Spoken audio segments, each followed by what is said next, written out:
My fiancé texted, "Wedding's still on, but I'm spending the last few nights before with my ex for closure." I replied, "Do what you need to do." Then I called the venue and canceled everything.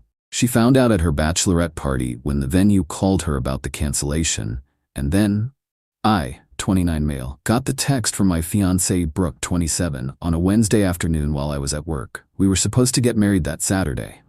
3 days away. The full message read, "Hey babe, just wanted to be transparent with you. Derek reached out and we've been talking. He's going through a rough time with his dad's cancer diagnosis and needs support. I'm going to spend Thursday and Friday night at his place, just for closure before our big day. Nothing will happen, I promise. The wedding's still on. Love you. Derek." Her ex of 4 years who she'd sworn she was completely over when we started dating 2 years ago. I read it 3 times. Then I typed back, "Do what you need to do." She responded immediately, "OMG, you're the best. I knew you'd understand. This is why I'm marrying you. So mature and secure. Can't wait to be your wife on Saturday." I put my phone down and stared at my computer screen for about 5 minutes. Then I picked it back up and started making calls. First call, the venue. "Hi, this is Thomas Reed. I have a wedding booked for this Saturday. I need to cancel it." The coordinator sounded shocked. "Oh my, is everything okay? You'll lose your deposit. That's fine. Cancel everything, the catering, the flowers, the DJ, all of it." "Sir, are you sure?" "That's nearly, I'm sure. Please process the cancellation immediately." Second call, the honeymoon resort in Hawaii. Cancelled. Lost another deposit. Didn't care. Third call, my best man Jordan. "Dude, wedding's off. Can you let the groomsmen know?" "What? What happened?" I forwarded him the text. He was quiet for a long moment. Then, she really thought you'd be cool with that. Apparently. "What do you need me to do?" "Already handled it. Just let the guys know." By 6 p.m. everything was cancelled. I'd already moved my stuff out of our apartment while she was at work. Her bachelorette party was that night, convenient timing. I'd only taken what was mine. Left her engagement ring on the kitchen counter with a sticky note. For closure. The beauty of it? Brooke's maid of honor, Gretchen, worked at the venue as an events assistant. She wasn't working that day, but her coworker would definitely mention the cancellation when it processed through their system. I turned off my phone and went to Jordan's place to wait. Update 1. The explosion started at exactly 9:23 p.m. Jordan was monitoring social media. I'd blocked everyone preemptively. According to him, Gretchen had posted a story from the bachelorette party, them all in matching bride tribe shirts at some rooftop bar. Happy, celebrating, oblivious. Then at 9:23, the venue's after-hours system sent an automated confirmation email to Brooke about the cancellation. She'd insisted on being copied on all vendor communications to stay organized. Jordan showed me Gretchen's next story, posted at 9:31. "Emergency. Does anyone know where Tom is?" The texts to Jordan started at 9:35. I had him screenshot everything for entertainment purposes. "Gretchen, is Tom with you?" Brooke is freaking out. "Yeah, he's here. The venue says he canceled everything? This has to be a mistake, right?" "No mistake. OMG, why?" "Ask Brooke about Derek." Radio silence for 20 minutes. Then, "She says you're overreacting and ruining her life over nothing." "Cool story." She's literally sobbing. Sucks to suck. The next wave came from Brooke's mom, Helen. 17 missed calls to Jordan's phone. She didn't have his number before, but apparently got it from someone. The voicemails were gold. "This is ridiculous. The wedding is in 3 days. You tell that boy to answer his phone right now. We have family flying in from across the country. He's being a child. Brooke did nothing wrong. We're going to sue him for the deposits." "Good luck with that, Helen. Everything was in my name." But here's where it gets really good. Around 11 p.m., Derek himself started texting Jordan. "How did all these people get his number?" "Bro, tell Tom this is all a misunderstanding. Brooke was just being nice because my dad's sick. Nothing was gonna happen. He's really gonna throw away everything over 2 nights? Tell him to be reasonable." Jordan just kept responding with, "My guy, you literally texted the groom that you were gonna spend 2 nights with his bride before the wedding. What did you think would happen?" "It's not like that." "It's exactly like that." Brooke said he was cool with it. Does he seem cool with it? The best part? Brooke's cousin posted a video from the bachelorette party aftermath. Brooke was sitting on the bathroom floor of the bar, still in her bride-to-be tiara, mascara everywhere, while her friends tried to console her. Someone in the background said, "Maybe Derek can help," and Brooke screamed, "Derek is why this is happening." So much for nothing was going to happen. Update 2 Thursday morning. The day Brooke was supposed to go to Derek's for her first night of closure. I woke up to Jordan showing me his phone. Brooke had made a public Facebook post at 3 a.m. "To everyone coming to celebrate our wedding this Saturday, it is with a heavy heart that I announce the wedding has been postponed due to Tom's mental health crisis. He's struggling with severe anxiety and paranoia, even making false accusations about me. I'm committed to standing by him through this difficult time as we get him the help he needs. Please keep him in your prayers." Mental health crisis? Paranoia? Two could play at that game. I made my first and only public response, posted the screenshot of her original text about Derek, followed by, "No mental health crisis, no paranoia. Brooke informed me she'd be spending the 2 nights before our wedding with her ex-boyfriend. I wished her well and canceled the wedding. Simple as that. Also, Derek's dad isn't sick. He posted photos from his golf tournament yesterday. Do what you will with that information." The comments were instant chaos. But Thursday afternoon brought the real circus to town. Brooke showed up at Jordan's apartment with reinforcements. Helen, her dad Roger, Gretchen, and Derek. They actually brought Derek. Jordan filmed it through his Ring doorbell with my permission to share. Helen immediately started, "Thomas Reed, you open this door right now. We need to discuss this like adults. Son, I don't know what kind of game you're playing, but you're gonna fix this. Do you know how much we've spent? Tommy, please, you're not being rational. Just talk to me." Derek, this absolute clown, goes, "Bro, come on, don't do her like this." Jordan's voice through the speaker, "Did you seriously bring the dude she was gonna spend 2 nights with to convince him to take her back?" Silence. Then Brooke, "It wasn't like that." Then what was it like? I needed to make sure there were no unresolved feelings before I got married. And were there? Longer silence. That's irrelevant. It's extremely relevant. Roger tried a different approach. "Look, we have 150 guests coming. The rehearsal dinner is tomorrow. You can't do this." He already did. Then Derek tried to step up. "If I could just explain to Tom man to man. My brother, you are literally the last person who should be here right now." Gretchen finally spoke up. "Brooke, maybe we should go." Brooke lost it. "No, he doesn't get to do this. He doesn't get to humiliate me like this.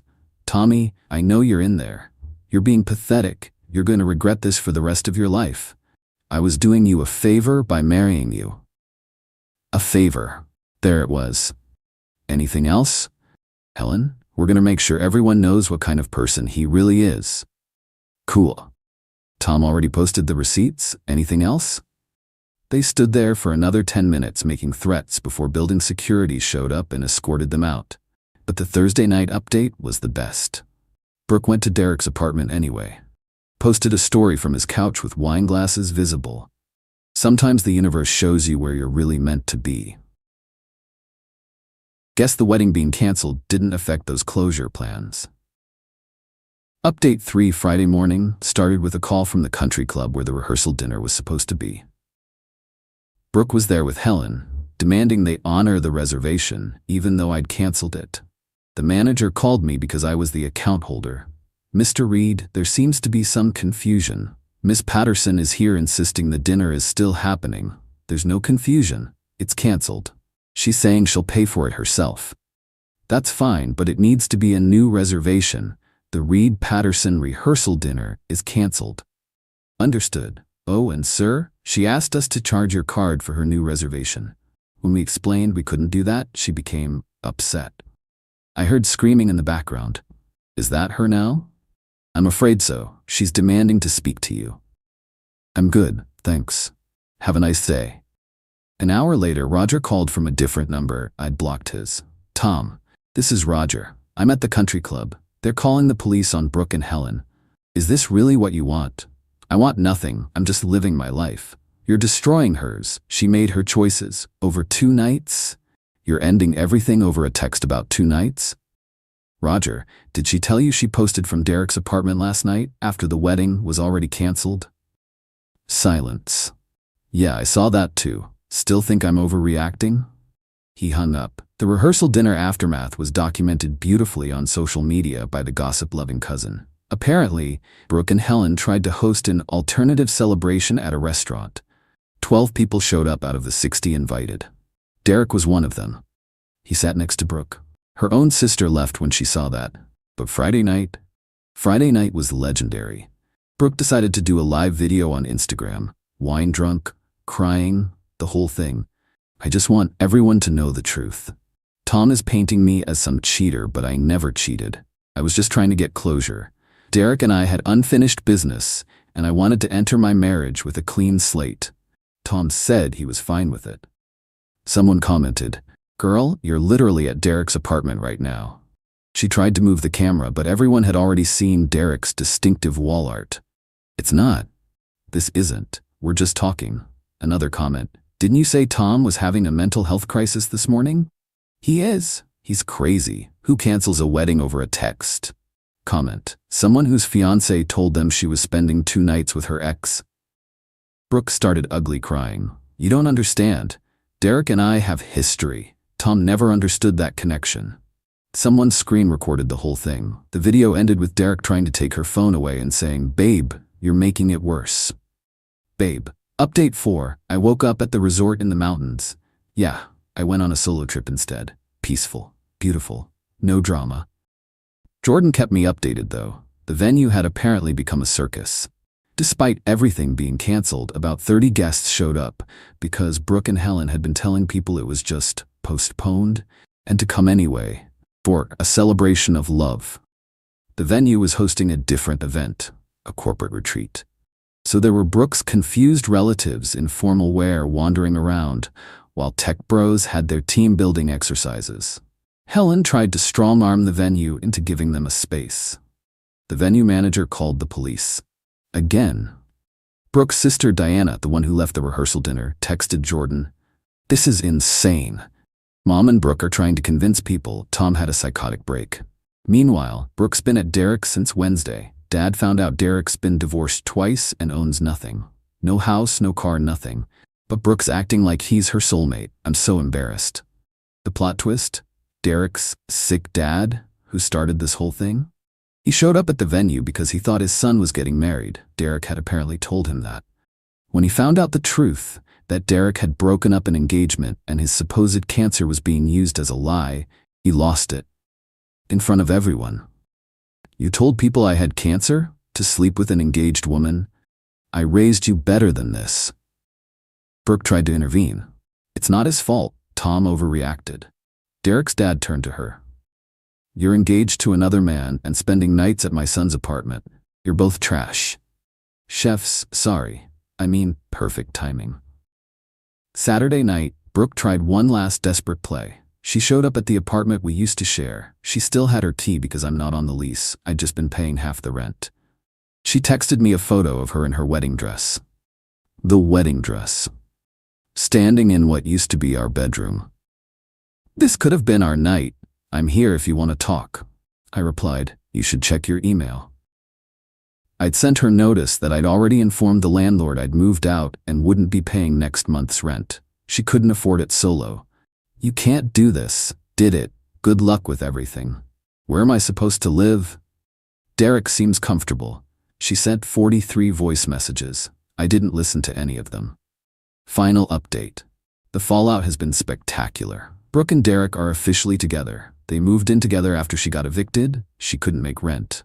Into his studio apartment, in his mom's basement. Yeah. Helen and Roger are getting divorced. Turns out Roger was furious when he learned the truth about Derek not being some successful guy Brooke painted him as.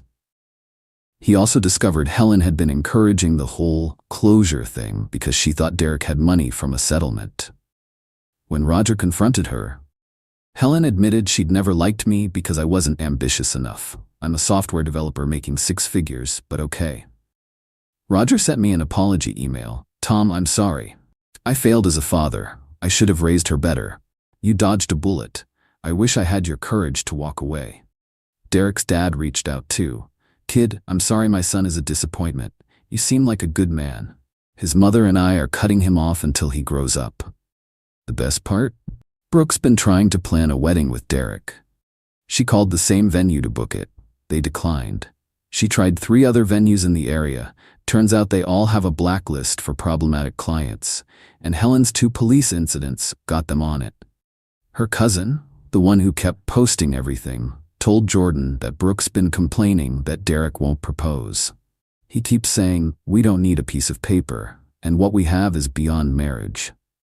She threw a fit at Thanksgiving when Derek mentioned he doesn't believe in marriage anymore after his 2 divorces.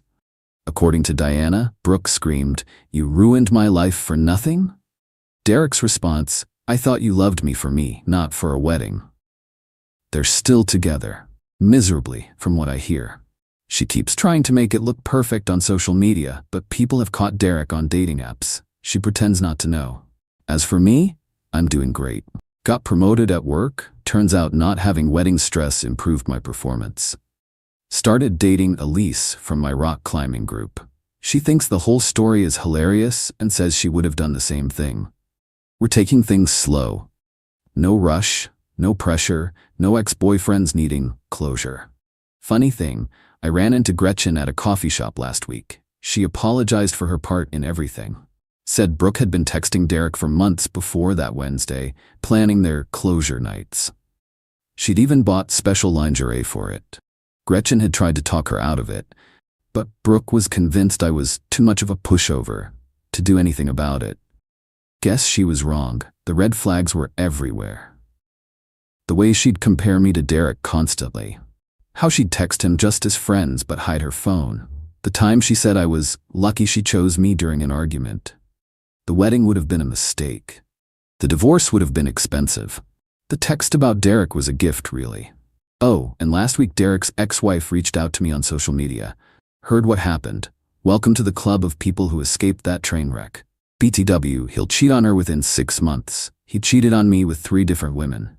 I told her, not my circus anymore. And it's not. It's really, really not. Edit. For everyone asking, yes, I got some deposits back. The photographer was cool about it and refunded 50%. The cake lady felt bad and gave back everything except the materials cost. The venue and catering kept theirs as per contract. Worth every lost penny for my freedom. Edit 2. Stop asking for Elise's climbing gym info. That's weird. Also, Brooke, if you're reading this, Derek's on Bumble as of yesterday. Diana sent screenshots. Have fun with that.